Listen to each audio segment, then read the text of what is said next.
Gauthier Lebray, Oui. je voudrais qu'on parle de ça maintenant, et on va prendre des auditeurs en ligne bien sûr pour réagir à tout ça.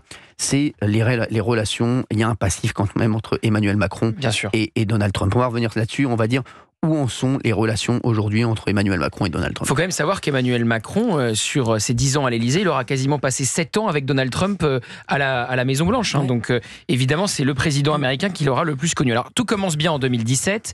Il est investi en janvier 2017. Donald Trump, il est reçu en majesté le 14 juillet 2017 par la France, par Emmanuel Macron pour le défilé. Donald Trump trouve ça formidable, dîner au premier étage de la Tour Eiffel. Et il rentre aux États-Unis en disant il faut que nous aussi, le 4 juillet, fête nationale américaine, on ait un défilé, c'est vraiment super. Emmanuel Macron est vraiment a great guy. Et donc après, il reçoit Emmanuel Macron là aussi en majesté à Washington.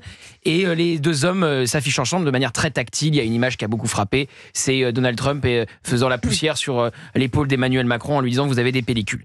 Et ensuite, la relation... Head and Shoulders. Voilà. Changer de shampoing. Head and Shoulders. Et ensuite, la relation se tend déjà parce que Donald Trump dénonce les accords de Paris, ne respecte plus les accords de Paris sur le climat. Donc Emmanuel Macron fait une allocution le soir même en français et en anglais. Et il a cette phrase « Make your planet great again » en réponse à « Make America great again ». Et donc là, ça commence à se tendre.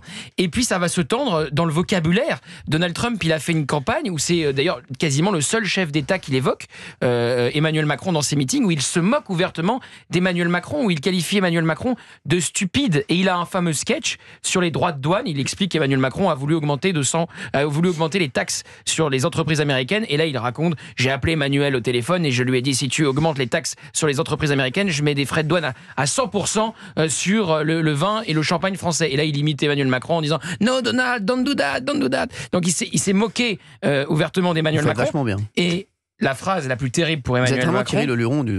Merci, c'est gentil. Non mais c'est de 2025. Et la phrase la plus terrible pour Emmanuel Macron, là, qui était carrément insultante XXL, c'est il a dit Emmanuel Macron a léché le cul, je le cite, du président chinois, en meeting quand même.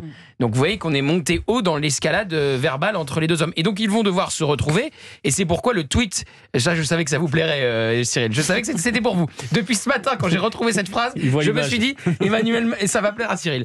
Et donc les deux hommes vont se retrouver, et le tweet d'Emmanuel Macron a été plutôt tiède en disant, vous viendrez avec vos convictions, je viendrai avec les miennes, et le tout dans le respect. Alors, parce que félicitations président Donald Trump, prêt à travailler ensemble comme nous avons su le faire durant 4 années, avec vos convictions et avec les miennes, avec respect et ambition, pour plus de paix et de prospérité. Le respect, Donald Trump en a manqué ouvertement à l'endroit d'Emmanuel Macron. Et ensuite, il a fait un autre tweet où il a appelé tout de suite, il a dit, j'ai appelé Olaf Scholz parce qu'il cherchait des chaussures. Non. Des choles. Mais c'est là, et même Marine Le Pen a dit qu'il fallait une réponse européenne. Là, j'ai cru tomber de ma chaise. Il a dit Emmanuel Macron, je viens d'échanger avec le chancelier et la... Le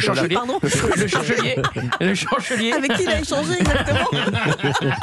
C'est une nouvelle fonction en Allemagne. Regardez ce qu'a tweeté Emmanuel Macron.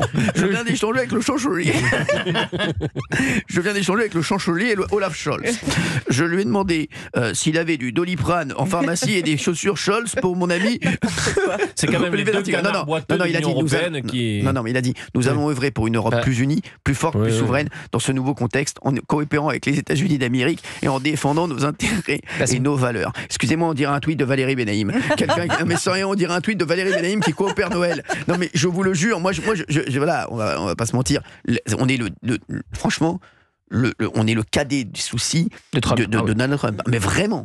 Mais je vais vous dire, vous allez voir, il va nous voir après tout le monde. Là, il a beaucoup d'autres priorités avant de voir Emmanuel Macron. Et donc là, on est sur qu'est-ce que ça change. On n'est pas sa priorité. Qu'est-ce que ça change pour Emmanuel Macron, enfin pour la France, pour les Français, pour les Européens. Et on voit donc cette réponse à l'échelle européenne que fait Emmanuel Macron. Et Marine Le Pen, en marge de son procès, elle était interrogée et elle a dit la même chose. Elle a dit il faut une réponse européenne. Là, j'ai cru tomber de ma chaise, entendre l'ancienne patronne du RN dire il faut une réponse européenne parce que ce que ça veut dire, c'est que seule la France ne fait pas le poids face aux États-Unis. C'est ça que ça dit en filigrane. Et on sait très bien que Donald Trump ne va nous faire aucun cadeau. Mais c'est vrai. Sur le point de vue du commerce, enfin c'est la balance commerciale de la France comparée à celle des États-Unis. Évidemment, on fait pas le poids. Mais on sait que Donald Trump ne nous fera aucun cadeau. Joe Biden ne nous a pas fait aussi des cadeaux. Hein. Il avait aussi des mesures protectionnistes. L'économie américaine passe avant tout. Mais je vais vous dire un truc. C'est le rôle du président américain de faire passer l'économie américaine avant tout. Bien le sûr. rôle d'un président français, ça serait de faire passer l'économie française avant tout. Et de dire, je ne privilégie pas les poulets ukrainiens sur les poulets français, par exemple. Donc, il fait ce pourquoi il a été élu. Il met l'Amérique avant tout. Peut-être que c'est à l'Europe de mettre l'Europe avant tout et aux Français et au président français de mettre la France avant tout. Peut-être. Voilà, Jodassin disait l'Amérique, je veux l'avoir et je l'aurai. Mais c'est intéressant, Marine Le Pen, la réponse qu'elle fait. Oui. Parce que Marine Le Pen, c'est pas du tout une fan de Trump aujourd'hui. Il faut rappeler une anecdote. 2017, elle se rend à la Trump Tower pour rencontrer Donald Trump et Donald Trump refuse de la recevoir et elle reste au rez-de-chaussée de la Trump Tower. Et autant en 2016, elle était très pro-Trump dans sa première campagne et elle l'assumait. Et là, j'ai un très proche de Marine Le Pen au RN qui m'expliquait « Je bois du champagne, mais je n'ai pas le droit de le dire parce que sinon je vais me faire engueuler par la patronne. » Parce que Marine Le Pen me rappelait ce cadre du RN. Elle a vu un sondage, 13% des Français souhaitaient la victoire de Trump seulement.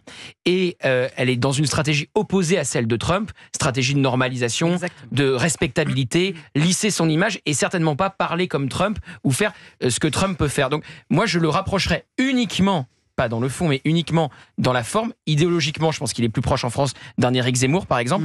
Mais dans la forme, je trouve qu'il y a des points communs avec Jean-Luc Mélenchon. Jean-Luc Mélenchon, le soir des élections législatives, quand il arrive quasiment en disant on a la majorité absolue, faut se retrouver à Matignon, c'est Trump qui reconnaît pas la victoire de Biden il y a 4 ans. C'est le même esprit. Donc je trouve qu'il y a des points communs, vraiment seulement sur la forme, avec Jean-Luc Mélenchon, plus qu'avec Marine Le Pen, qui a fait un tweet vraiment service minimum pour féliciter Donald Trump. Il y a Marc qui est avec